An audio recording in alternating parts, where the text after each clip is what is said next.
श्री रामानुजाचार्य और तीन टेढ़ी उंगलियों का रहस्य। दोस्तों नमस्कार, मैं अनुराज। हमारी आज की भक्ति भरी कहानी का शीर्षक है श्री रामानुजाचार्य और तीन टेढ़ी उंगलियों का रहस्य।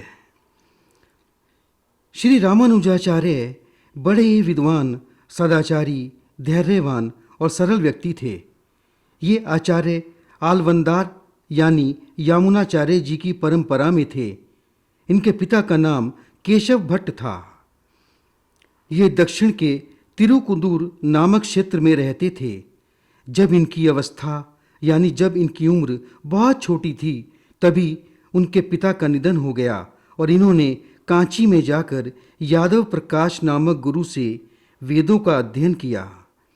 विद्या, चरित्र बल और भक्ति में रामानुज विशेष लक्षणों से ओतप्रोत थे, जिनके बल से इन्होंने कांची नगरी की राजकुमारी को प्रेत बाधा से मुक्त कर दिया था। जब महात्मा आलवंदार यानी यमुनाचार्य जी मृत्यु की घड़ियां गिन रहे थे, तब उन्होंने अपने शिष्य के द्वारा रामानुजाचार्य को अपने पास बुलवाया।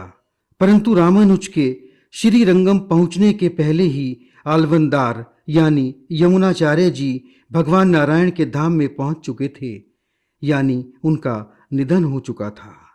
रामानुज ने देखा श्री यमुनाचार्य जी के हाथ की 3 उंगलियां मुड़ी हुई हैं।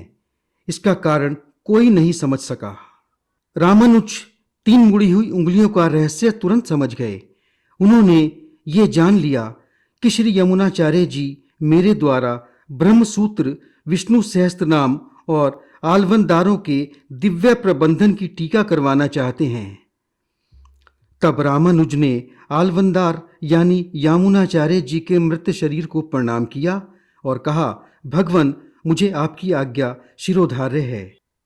मैं इन तीनों ग्रंथों की टीका अवश्य लिखूंगा अथवा लिखवाऊंगा। रामानुज के इतना कहते ही उनकी तीनों उंगलियां एकदम सीधी हो गईं। इसके बाद श्री रामानुज ने आलवंदार यानी यामुनाचार्य जी के प्रधान शिष्य पेरियानाम्बी से विधि पूर्वक वैष्णव शिक्षा ग्रहण की और वे भक्ति मार्ग में प्रवृत्त हो गए। तो साथियों, आपने देखा और सुना कैसा था रामानुजाचार्य जी का भक्ति से भरा भाव, जिसके बल पर उन्होंने तीनों टेढ़ी उंगलियों का रहस्य जान लिया था।